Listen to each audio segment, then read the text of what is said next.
দুঃখজনক একটা সংবাদ। টিকটক আনইনস্টল করছিলাম, এখন আর টিকটক খুঁজে পাচ্ছি না।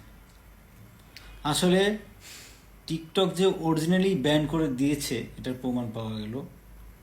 শোনা, বলো। আমি বরাবরই অনেক ঘাটতেরা বুঝছো। টিকটকে স্ট্যাটাস দেখছি যে একবার ডিলিট দিলে নাকি পাওয়া যাবে না। আমি একবার ট্রাই করে দেখি তো।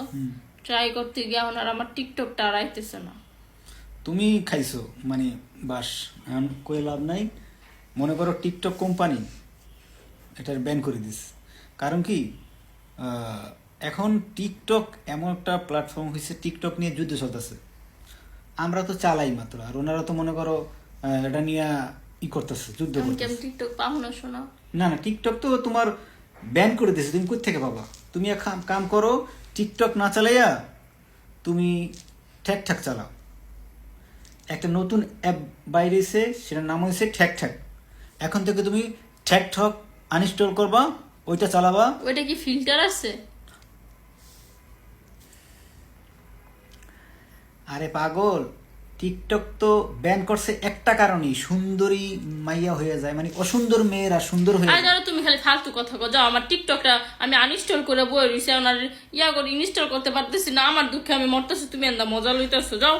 শোনো, এই যে টিকটক বাইরানোর পর কত যে কালা মাইয়া সুন্দর হইয়া মনে করো কালা এই মানে পোলাগো ধোকা দিছে, এই কারণে এটা নিয়ে গবেষণা হয়েছে। তারপর দিন মনে করো এরা ব্যান করে ফালতু দিছে। কথা কই না, যাও। এখন অ্যাপস আছে, ঠ্যাকঠক অ্যাপস আছে, কিন্তু ওটাও কোনো ফিল্টার নাই। ফিল্টার ছাড়া, তোমার ফিল্টার ছাড়া এখন টিকটক করতে হবে।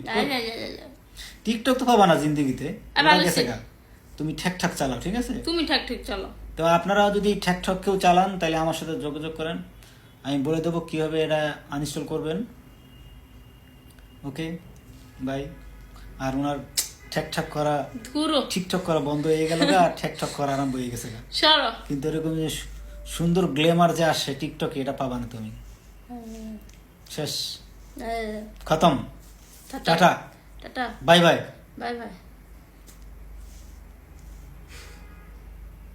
মন খারাপ হয়ে গেছেন। আসলে টিকটকটা যদি বন্ধ হয়ে যায়, অনেকেরই মন খারাপ হবে, কারণ অলরেডি বন্ধ হয়ে গেছে গা। কারণ এখন তো আর গুগলে চার্জ করলে পাওয়া যায় না এটাকে, টিকটক। গুগলে না, আমি তো আইফোন চালাই, অ্যাপ স্টোর থেকে পাচ্ছি না। অ্যাপ স্টোর থেকে পাচ্ছি না, মানে যেখান থেকেই হোক পাওয়া যায় না।